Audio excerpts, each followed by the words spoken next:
রাজধানীর হাটগুলোতে পর্যাপ্ত পশু এলেও বেচা বিক্রি এখনো কম। এদিকে কোরবানির ঈদ ঘিরে ময়মনসিংহে জমে উঠেছে পশুর হাট।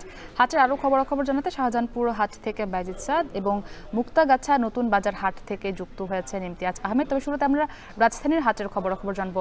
সাদ, হাটে কোন আকারের পশু সবচেয়ে বেশি এবং দরদাম কেমন দেখছেন? বেচা কেনা জমছে কিনা?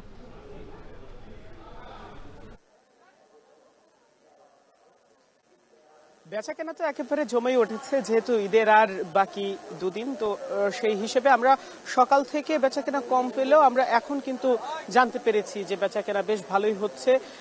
যারা ক্রেতারা রয়েছেন, ক্রেতারা এসে দরদাম করছেন এবং তাদের পছন্দসই যে পশুটি, সেই পশুটি কিন্তু তারা কিনে নিয়ে যাচ্ছেন। আমরা এই মুহূর্তে রয়েছি শাহজাহানপুরের যে কোরবানির পশুর হাটটি রয়েছে সেখানে। এখানে পর্যাপ্ত সংখ্যক পশু রয়েছে এবং সেই পাশাপাশি বেচাকেনাও বেশ ভালোই হচ্ছে। আমরা এখানকার যারা বিক্রেতা আছে তাদের সঙ্গে কথা বলেছি, তারা বলছেন যে একদিন সারা না পেলেও আজ কিন্তু তারা সারা বেশ ভালোই পাচ্ছেন এবং এই এলাকার যারা ক্রেতারা রয়েছেন তারাও কিন্তু পশু নিয়ে যাচ্ছেন। মূলত রাজধানীতে বাসা বাড়িতে কোরবানির পশু রাখার জায়গা না থাকার কারণে কিন্তু রাজধানীবাসী কিছুটা দেরি করেন, অর্থাৎ বিলম্বে কিন্তু পশু কিনে থাকেন, যেটি কিন্তু এবারও আমরা দেখতে পাচ্ছি, যার ব্যতিক্রম এবারও নয়। অর্থাৎ বিক্রেতারা বলছেন যে তাদের অভিজ্ঞতা থেকে প্রতিবার যেহেতু তারা দেরিতে কেনেন, এবারও কিন্তু শেষ সময়টাতে তারা কোরবানির পশু কিনবেন, এমনটাই কিন্তু তারা জানাচ্ছেন। এদিকে আমরা এখানে এসে দেখতে পেয়েছি যে ছোট এবং মাঝারি সাইজের যে গরুগুলো রয়েছে, অর্থাৎ 70 থেকে 80 হাজার থেকে শুরু করে 2.5 লাখ টাকা পর্যন্ত যে গরুগুলো রয়েছে, যে পশুগুলো রয়েছে, সেগুলো কিন্তু বেশি বিক্রি হচ্ছে এবং ক্রেতাদের কিন্তু সেগুলোর দিকে আমরা নজর বেশি দেখতে পেয়েছি। এবং এখানে হাট ব্যবস্থাপনা বেশ ভালোই রয়েছে, অর্থাৎ বর্জ্য ব্যবস্থাপনা থেকে শুরু করে সবকিছু কিন্তু ভালো দেখতে পাচ্ছি। আইন শৃঙ্খলা পরিস্থিতিও ভালো রয়েছে।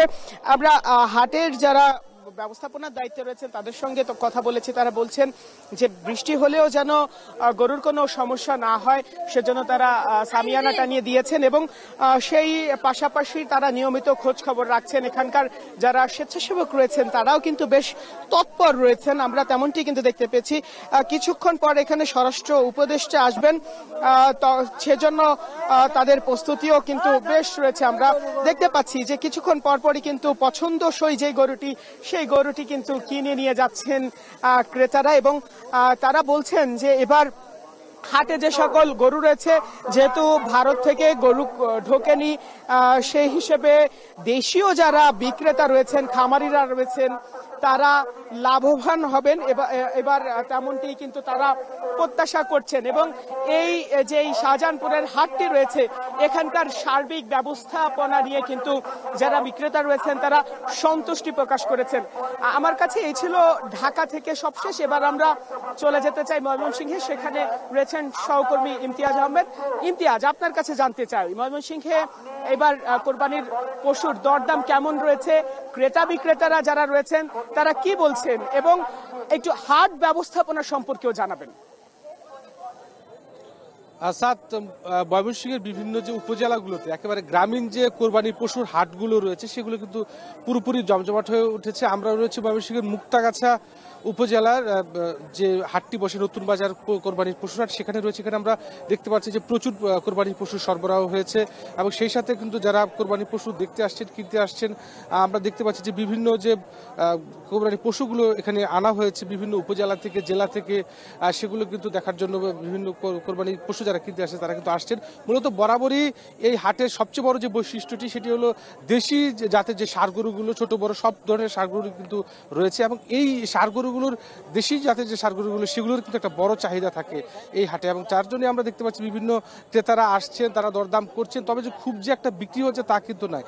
বিক্রেতারা অনেকক্ষণ যাবত এই রোদের মধ্যে দাঁড়িয়ে আছেন। তারা যেটা বলছিলেন যে আগে গত বছর যে ক্রেতা সমাগমটি হয়েছিল সেই ক্রেতা সমাগমটা কিছুটা কমেছে এবং দরদাম করছেন, অনেকে দেখছেন, দাম শুনছেন, চলে যাচ্ছে। তবে এবার যেটা আমরা দেখলাম অন্যান্য বছরের তুলনায় যে দেশি জাতের যে গরুগুলো রয়েছে, ষাঁড় গরুগুলো, সেগুলো কিন্তু 15 থেকে 20 হাজার টাকা বিভিন্ন আকার ভেদে কিন্তু কোরবানি পশুর দাম কমেছে। আমরা যে গরুগুলো দেখছি এগুলো আপনার 1,90,000 এরকম দাম, বেশির উপরে কিন্তু দাম করছে না। এবং যদিও গৃহস্থরা তারা কিন্তু বিভিন্ন দাম চাইছেন, একটু বেশি দাম চাইছেন, কিন্তু সেই কাঙ্ক্ষিত দাম কিন্তু পাচ্ছেন। একটু বড় সাইজের যদি দেশি সারগুলো গরুগুলো হয় সেগুলো আবার 1.5 লক্ষ টাকা প্রায়। তার মানে বোঝা যাচ্ছে যে আপনার এখানে যা আসার পরে দেখলাম যে বড় গরু যারা নিয়ে এসেছেন তারা কিন্তু বেশ বিপাকে রয়েছে। তারা 5 লক্ষ 7 লক্ষ টাকা দাম করছেন, সেগুলো 2.5 লাখ 3 লাখ টাকার উপর কিন্তু দাম চাচ্ছে না। যেটা বলছিলাম যে দেশি গরু নিয়ে কিন্তু অনেকক্ষণ ধরে বিভিন্ন গৃহস্থরা রয়েছেন, বিভিন্ন পাইকাররা রয়েছেন, তারা কিন্তু এই গরুগুলো নিয়ে কিন্তু অনেকক্ষণ ধরে বসে আছেন, কিন্তু ক্রেতা